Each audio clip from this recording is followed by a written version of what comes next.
Our speaker today is the president and CEO of the International Institute of St. Louis. He's Arrey Obenson. I can't roll my R's nearly as well as he just did when he told me how to pronounce his name, but he could say it for you if he wants. This is really right up our alley. Arrey is from Cameroon, and he was an attorney there. He came to St. Louis in the early 2000s and no doubt had to Americanize his credentials at Washington University School of Law. And then after that, he was an executive at JCI, Junior Chamber International, for a number of years. Much more recently, he started a consulting practice of his own, but then early this year, he became the International Institute's CEO after the retirement of the longtime director, Anna Crossland. I myself am extremely interested in hearing what he has to say, his observations about our current situation. With that, I would ask you to extend a warm league welcome to him.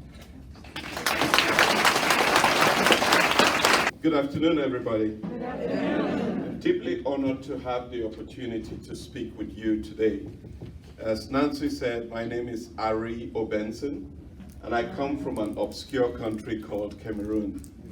And Cameroon is a unique country because it lies between West and Central Africa. Sometimes we are challenged because when we speak to Central Africans, they say, "You're from West Africa." And when we speak to the West Africans, they say, "No, you are from Central Africa." So we're so confused. We speak English and French, and we're not perfect in any one of them. So when I speak about Cameroon, many people only know Cameroon because it's a soccer playing country. So those who play and watch soccer are likely to know Cameroon more than anybody else. But Cameroon plays a very significant role in the geopolitics of Africa and even the history of colonization, because Cameroon as a country continues to suffer the effects of colonization, because Cameroon used to be a German territory, and after the First World War, Cameroon became one of the spoils of war. It was gifted essentially to the English and the French. And for some reason, the English decided to administer one part of Cameroon as part of Nigeria, and the French administered theirs as what was known at the time as East Cameroon. And at independence, the countries were brought together, but continues to be a conflict because somehow the English and French can't get together. As Nancy said, I used to practice law in Cameroon, but then I had the opportunity to be part of a civil society organization called Junior Chamber International, which really started my journey in the international arena. I have been blessed in the last 17 years to have traveled across the world and visited about 106 countries. And blessed not just because I visited those countries and lived in hotel or went there for tourism, but because I worked with young people around the world with the mission of empowering young people to create positive change. And one of the things that we tried to do was really working with young people to identify challenges within their communities and work within their communities to solve those challenges. Because the solution to every challenge that any community around the world faces can never come from somewhere else. And I think that the world has tried that for over 60 years, and it is demonstrable that people have to be part of their own solution. And without that, it continues to be a problem for the world. Now, it is those experiences that I bring to the work that I hopefully will be doing here at the International. I started out on the 1st of February, and my predecessor, who had been at this position for 42 years, everybody says I have big shoes to fill. I said, I need to get into the shoes first to know whether I can fill them. Right, but she told me, hey, resettlement of refugees is something that you're going to get hang of. 2-3 cycles, 3 years later, you become an expert. 2 months after I took the position, I saw her and she told me, I take that back. You have to come up to speed now with the arrival of the Afghans, because nobody, even though we knew it was coming, because for 10 years, we have been resettling Afghans in St. Louis. We've resettled over 700 Afghans in the last 10 years. But everybody knew that it was going to be a process. It takes 2 years for the government to do the vetting and all of that. So we thought it would take some time. But then nobody anticipated that the government in Kabul would collapse as fast as it did. And so now we're faced with an unprecedented circumstances. And this is how I approach my job. I mentioned earlier having the opportunity to travel the world, and I realized that human beings have 3 things in common. The first one is that we all have needs. There are things that every human being, no matter whether they come from the north, south, east, or west, need to survive. And those needs are air, water, access to healthcare, all of the things that we all here need to be able to survive. There are also certain things that we want to prosper. Everybody around the world wants to prosper. We want to ensure that the generation that comes after us is protected and does better than our own generation. Everybody wants that. We also have the same fears. Every human fears what they don't know. Some early man living in the cave fears what was outside the cave. So we all fear the things that we do not know. Why are these 3 things important? Because this is why we have a role in supporting refugees and immigrants. Because nobody leaves their home, nobody wants to leave home to go to another place. I came here in 2002, not nearly in any circumstances as the people who come here as refugees and to this community. But I came here to work for an international organization, and I still had challenges. I came in on a certain April day, which was quite unusual, that it snowed in St. Louis. And it was my first encounter with snow. And I was sitting in a parking lot because I had rented a car.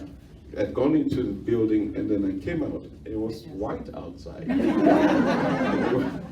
We've seen this in the movies, but it's different when you face it. And I wasn't sure what to do, and it was somebody that I don't know that told me, in the trunk of your car, there must be a brush. You have to take that brush. So easy, something so simple. And I had no gloves, I had no hat. And this same person said, you have to drive after me, took me to Walmart. I don't want to talk about the challenges driving in that snow to Walmart. And helped me, explain to me what I needed to buy, and I was able to buy that. And when I came here to work, it was in Chesterfield, Missouri, of all places. And Chesterfield, Missouri has no public transportation, so you can't rent a car forever, and you can't take taxis forever. So I had to buy a car. Yes, there was no Uber at the time. And so I had to go buy a car, but when you come here from another place, you don't have a credit history. So you can't just walk in and buy a car. Buying a car from Lufus Toyota Camry, which at 23% interest rate. But I had no choice. That was the only way I could get to work. And 23% interest rate, I think I paid that for a year before running into a lady who is vice president at Enterprise Bank, and I explained to her my ordeal. Yes. And she helped me, rolled the dice on me, and said, we're going to reduce your interest rate to 6%. And that was life-changing. So those are just some of the experiences. Even renting, I couldn't rent because I had no rental history. And so somebody had to take a chance on me. The point I'm trying to make is that this is the story of every immigrant, refugee or not refugee. But these people end up becoming part of this community, and how we welcome them, the opportunities that we create for them, determines how successful they are going to be in this community. We, as a community, St. Louis, the history of this city, sometimes it's not spoken. This city has been built by immigrants. And Amen. history will continue to repeat itself, that people will come from territories far and wide and will come here and have a role to play in the development of this community. And so here we are as citizens of this community, and we have to decide what the future of St. Louis will look like. It is in our hands to build and design the kind of future that we want. For sure, the future of St. Louis is one that is going to be diverse. But we have to decide that it's not only diverse, but one that is inclusive. And inclusiveness is not what we say we do. Inclusiveness is how people feel when they get here. And how people feel will determine whether they stay here and determine what their contribution will be in this community. There's a quote that I like using, and it's from JFK, and it says, "Too often we enjoy the comfort of opinion without the discomfort of thought."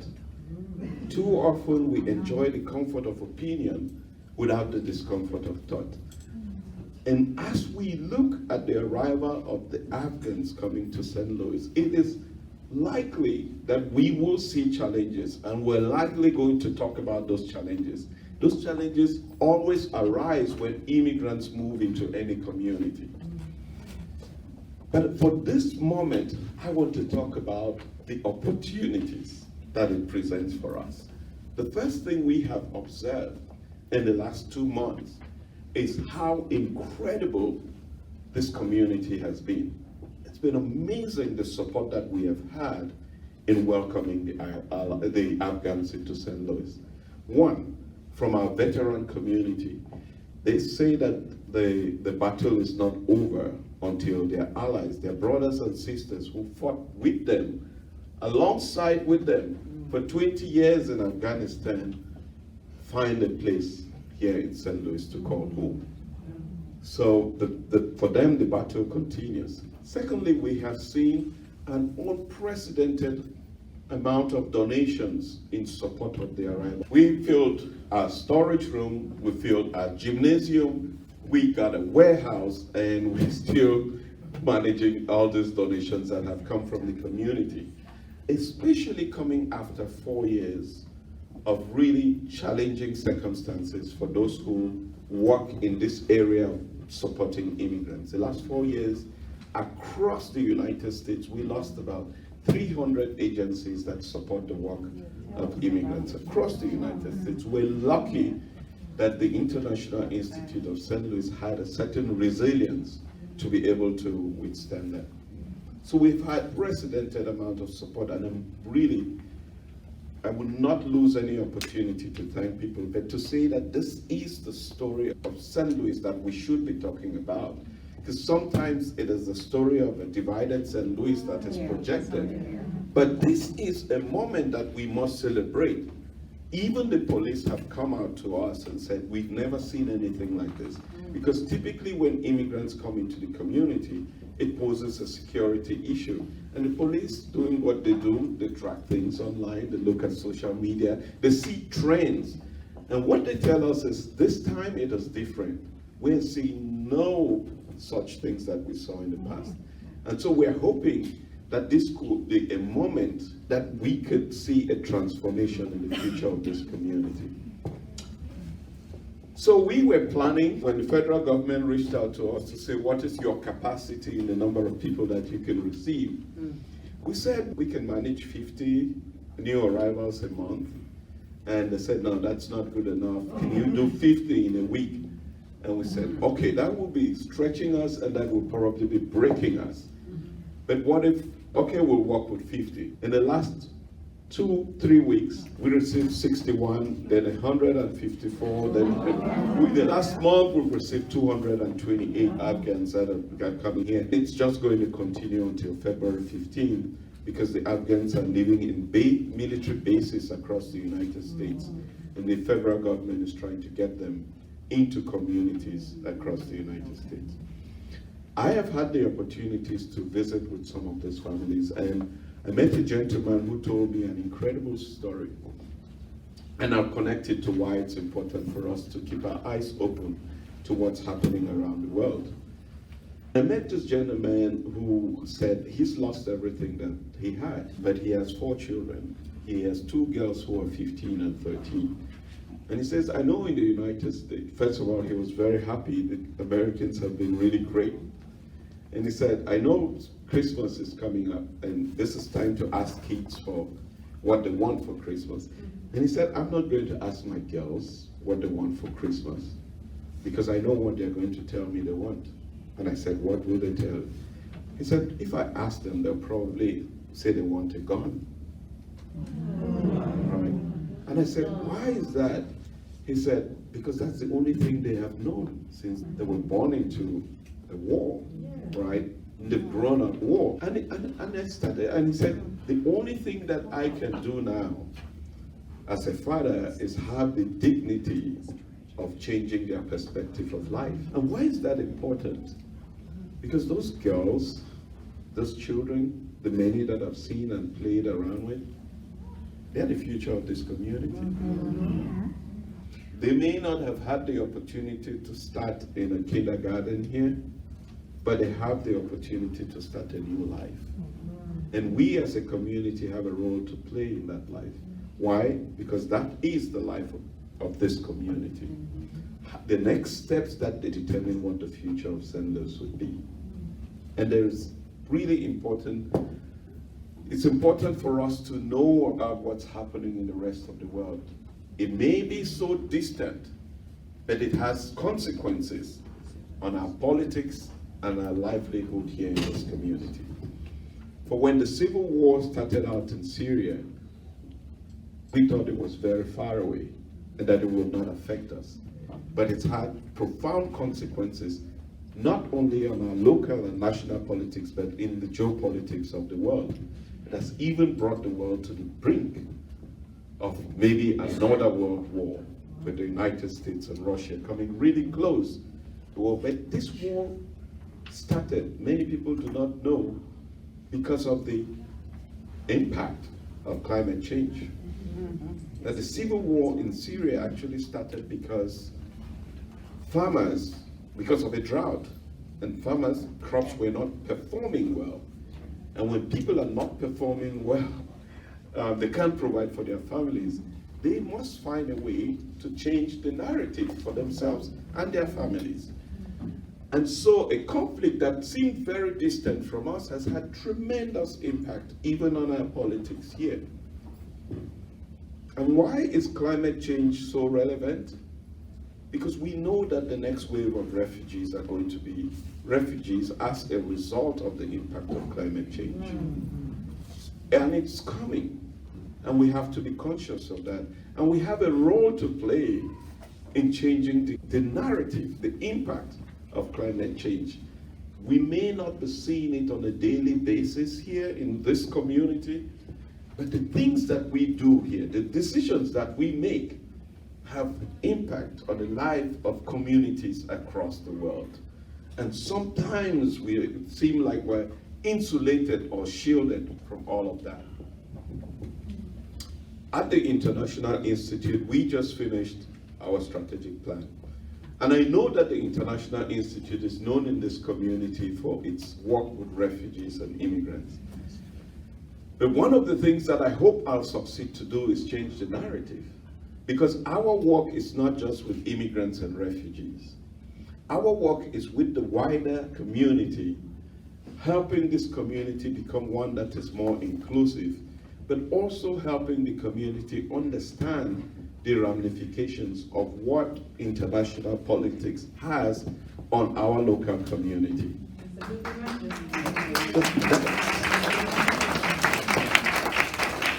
So that's where we want to position the International Institute, to really be a center where people can understand international dynamics, understand multiculturalism, but also understand that nothing, not walls, not mountains, not oceans, can stop the movement of human beings. Because people will run away from negative consequences. They will find a way to get to where they can find prosperity for their own families, irrespective of the obstacles that they find in their way.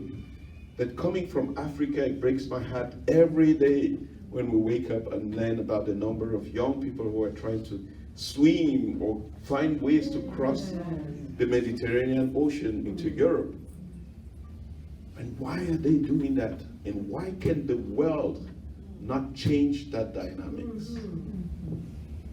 That we have to find the will as a people to either help people prosper everywhere or create opportunities for them to prosper somewhere.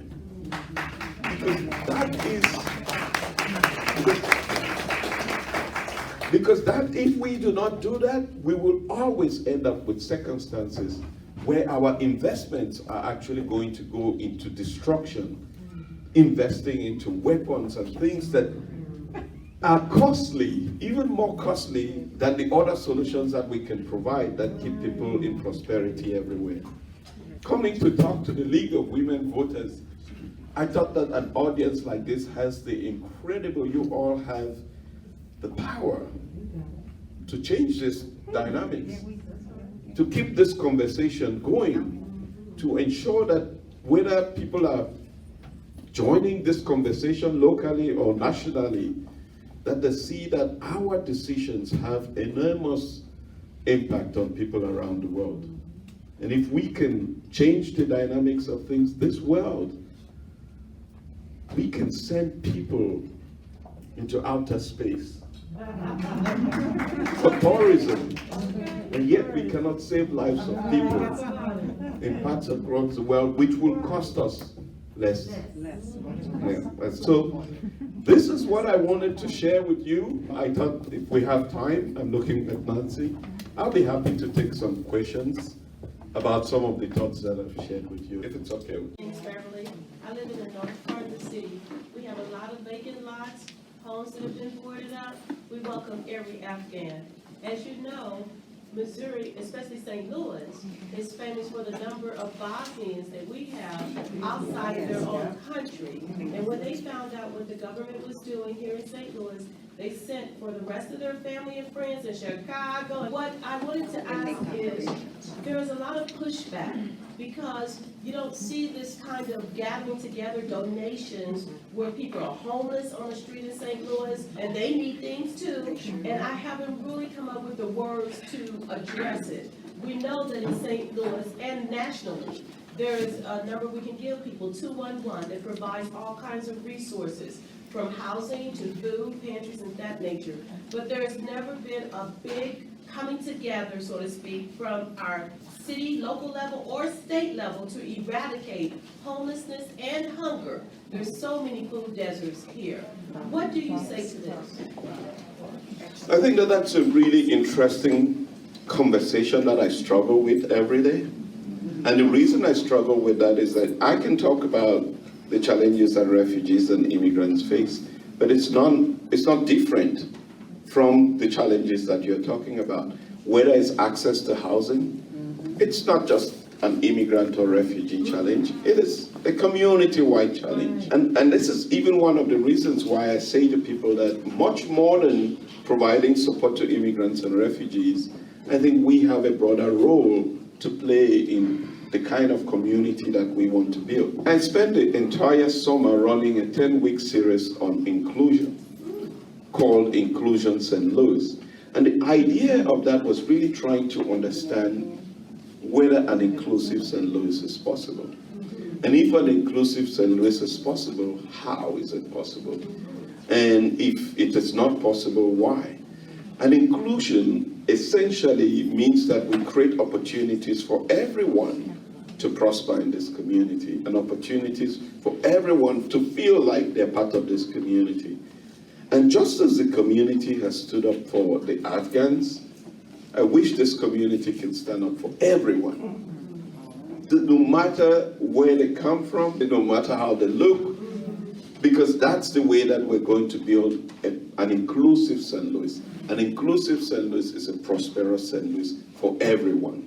So yes, we need to have that conversation as a community to say, what kind of St. Louis do we want 10 years from now, 20 years from now? Is it a St. Louis where we have some people who cannot find housing, who have to end up in the streets, Or is it a St. Louis where we can create opportunities for everyone? And for some people, they may say that's just the way it's got to be, that not everybody is going to be successful. For me, I say no. That unless we can think about the ideal, we're never going to get there. In the very essence of what America is, an ideal that should create opportunities for everyone to be a part of the promise that America has made.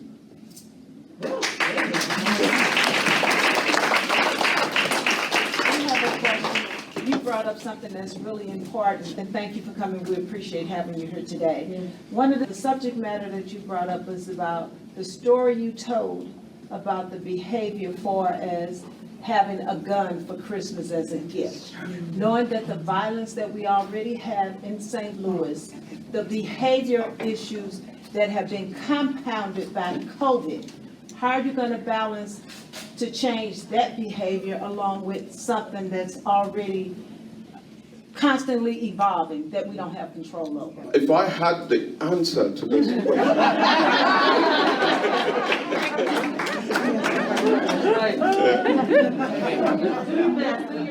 I don't know that I have an answer to the question, but here's what I say. First of all, the International Institute cannot do this alone. And that's why I said to my team when I joined them, I said, I don't want the International Institute to be successful. That's not why I'm here. If this is about the International Institute, find somebody else. But if it's about the St. Louis community and the role that the International Institute will play in this, then you have the right person. Because I strongly believe that we have a role to play in changing that narrative and that dynamics. Will it be easy? Absolutely not. But it would take a coalition of organizations. It would take organizations working together to change the trajectory of how this community has evolved. Here's a few things that we need to think about. St. Louis City has gone from 800,000 to 300,000 in the last 2 decades. Yeah, yeah, that's true. The impact of that is enormous in terms of the resources that we need to address the challenges. Without those resources, we can't address those challenges. So how can we make it different? And I'll tell you how I see the International Institute playing a role. St. Louis, like most metropolitan cities across the United States, have to become more attractive to the immigrant population. And when I say immigrant population, I'm not only talking about people from abroad. I'm talking about students who come here to study. How can we keep them here? And that's one big opportunity that we have in St. Louis because of the educational institutions that are here. But so many people come here and leave. We need to find out why they leave. But there are immigrants across the United States who are constantly looking for places where they can go and prosper and have an impact. And we need to create that opportunity here for people to be able to come here. And so we are going to work on a plan on, for example, one of the things, I'm sure you all know about the Festival of Nations, which we do every August. But I joke with people that the Festival of Nations is going to become the Coachella of festivals, because it cannot just be about people showing up and having good food and living, but what's the message that we communicate? How can we use the Festival of Nations as a good platform to showcase what St. Louis can offer, not just to the people who are here, but what about the people that can come here? That's one way in which I see us being able to address that, is basically flooding the zone with bringing people in.